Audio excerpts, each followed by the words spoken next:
সবকিছু double double দেখছি। বিরিয়ানি যেটা খেয়েছি সেটা তো সম্পূর্ণভাবে উঠে এসছে, মানে উঠতে আর পারছি না, মানে উঠলেও মনে হচ্ছে যে আমি হাঁটছি না, আমার মানে আমার সাথে আমার আত্মাটাই হেঁটে যাচ্ছে, আমি হাঁটছি না, এরকম একটা মনে হচ্ছে। তো দোলে বোধহয় এটাই আমার কাছে সব থেকে বড় মানে একটা মেমোরেবল দিন থাকবে, আমি এটা কখনো ভুলবো না। না না, ওটা তো সবাই জানে যে কোনটা খাওয়া হয়, কেমন ভাবে খাওয়া হয়, কখন খাওয়া হয়, ওই সৌরভটাই আলোচনায় ভালোভাবে যাচ্ছি বলতে না। পারবে, সৌরভ তো এক্সপিরিয়েন্স আছে।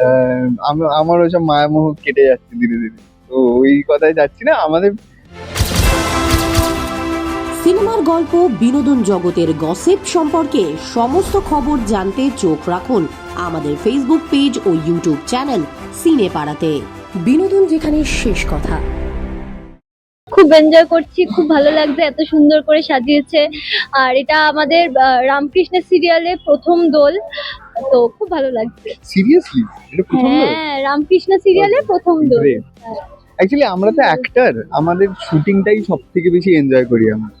আর সারা বছর যেমন সরস্বতী পুজোর সময় ফুল খাওয়ার একটা উত্তেজনা থাকে, তেমনি রং খেলারও একটা উত্তেজনা থাকে। আর এমনি পার্সোনালি আমি খুব একটা রং খেলি না, যতটুকু শুটিং এ এরকম খেলা হয়। দ্যাটস ওয়াই আমিও কখনো কখনো সারা বছর ধরে ওয়েট করি যে কোনো না কোনো শুটিং এ তো দোল খেলা হবে। তো এইটাও এই বছরে কিন্তু আমার প্রথম দোল খেলা, আমিও এক্সাইটেড। হ্যাঁ, এটা আমি যেটা সৌরভদা বললো বলে, যে আমি তো কখনো কোথাও বাড়ি থেকে বেরিয়ে দোল খেলি না। আর এখানে যে দোল খেলা হচ্ছে, এখানে মানে দোল খেলা হবে, আমি দোল খেলবো, এই সিরিয়ালই প্রথম। বেশ ভালো লাগছে, মানে ওই দোল খেলা ব্যাপারটা আমার হবে এখানে, বেশ ভালো লাগছে। কোনো আপাতত প্ল্যান হয়নি, দেখি কি প্ল্যান করা যায়। বাড়িতেই থাকি, ফ্যামিলির সাথে সময় কাটাই। বন্ধু বান্ধব রয়েছে, তাদের সাথে বিকেল বেলা বেরোনো হবে 12টার পর। তার আগে বাড়িতে পুজো। তো দুটোর আমেজ একদম অন্যরকম, দু রকমের। এক জায়গায় বাবা মা থাকবে, সেখানে খাবার দাবার একরকম। আরেক জায়গায় বন্ধু বান্ধব থাকবে, সেখানে খাবার দাবার আরেক রকম। তো দুটো বেশ দু রকমের মজা করা যায়। ওর নোংরামোর মেমোরিজ। ও তো জানে না, তাই বলছে নোংরামো। সত্যি কথা বলতে কোনো নোংরামো মেমোরিজ নেই, সব রকমটাই ভালো আছে। যেটা মানে আগের বছর হয়েছে সেটা হচ্ছে ভাং খাওয়া, সেটা আমি জীবনে ভুলবো না।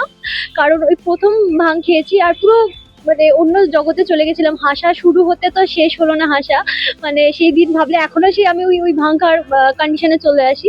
তারপরে সবকিছু ডাবল ডাবল দেখছি। বিরিয়ানি যেটা খেয়েছি সেটা তো সম্পূর্ণভাবে উঠে এসছে, মানে উঠতে আর পারছি না, মানে উঠলেও মনে হচ্ছে যে আমি হাঁটছি না, আমার মানে আমার সাথে আমার আত্মাটাই হেঁটে যাচ্ছে, আমি হাঁটছি না, এরকম একটা মনে হচ্ছে। তো দোলে বোধহয় এটাই আমার কাছে সব থেকে বড় মানে একটা মেমোরেবল দিন থাকবে, আমি এটা কখনো ভুলবো না।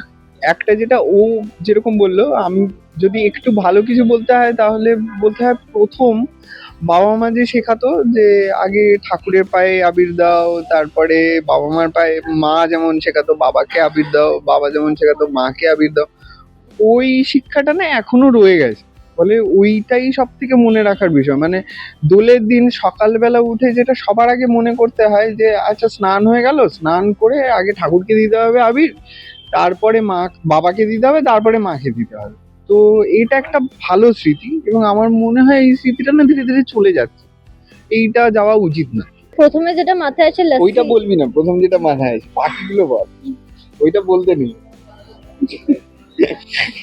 বাড়িতেই থাকা হয় তো সেই কারণে, আর বন্ধু বান্ধবের বাড়িতে থাকলে সেখানে নিজেরা সবাই মিলে আমরা রান্না বান্না করে খাওয়া দাওয়া করি, ঠিক আছে। তো এই আর বাড়িতে থাকলে নয় বাঙালি খাবার দাবারই হয়, আর এইসবই আর কি, মানে খুব যে স্পেশাল ভাবে কিছু না। তবে হ্যাঁ, যেটা হয় আমাদের যেহেতু জয়েন্ট ফ্যামিলি, সেই কারণে নিচে কাকিমা মা বাবা সবাই মিলে একসাথে খাওয়া দাওয়া হয়। ওই যেটা সৌরভদাও যেটা বললো যে হ্যাঁ, মানে বড়দের পায়ে আবির দেওয়া, এই জিনিসটা হয়ে আসছে। না না, ওটা তো সবাই জানে যে কোনটা খাওয়া হয়, কেমন ভাবে খাওয়া হয়, কখন খাওয়া হয়, ওই সৌরভটাই আলোচনায় ভালোভাবে যাচ্ছি বলতে না। পারবে, সৌরভ তো এক্সপিরিয়েন্স আছে। আমার ওইসব মায়ামোহ কেটে যাচ্ছে ধীরে ধীরে, তো ওই কথায় যাচ্ছি না। আমাদের যেটা ফার্স্ট মনে পড়ে সেটা হচ্ছে ভোগ।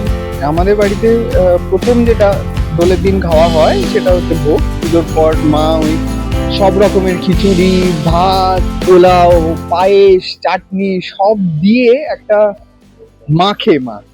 তো তার মধ্যে গন্ধরাজ লেবু দেয়, দিয়ে একটা এরকম মন্ড তৈরি হয়। ওই মন্ডটা সবার ভাগে ভাগে পড়ে। তো আমাদের সকালবেলার লাঞ্চ বেসিক্যালি ওইটাই হয়, যে লুচি থাকে, সুজি থাকে, মিষ্টি থাকে বিভিন্ন রকমের, আর ওই মন্ডটা, ওইটার একটা সব মিলিয়ে একটা টেস্ট হয়। আমার যেমন প্রথম হোলির গান হচ্ছে খেলবো হোলি রং দেবো না তাই কখনো হয়, এসো এসো বাইরে এসো, এসো গো, এসো এসো বাইরে এসো, ভয় পেও না ভয়।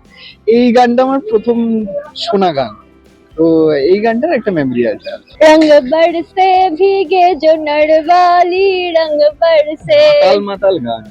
সেটা আমার চিন্তা ভাবনা মাতালের মতন, তোমার আচ্ছা, মতন না। ওইটাই বলতে চাইছিলাম, বলবি না? হ্যাঁ সেই তো ফালতু একটা না। হ্যাপি হোলি হ্যাপি হোলি সবাইকে। বল দর্শকদের তুই। আর আমাদের যেহেতু আপনারা আমাদের দুজনকে দেখছেন, তাই জন্য আপনাদের তো যেটা সব থেকে করা উচিত সেটা হচ্ছে যে প্রতিদিন কালার্স বাংলায় রামকৃষ্ণা দেখতে হবে, প্রতিদিন রাত 8টায়। আর আমাদেরকে কেমন লাগছে সেটাও কিন্তু আপনাদের জানাতে হবে কমেন্ট বক্স। একদম।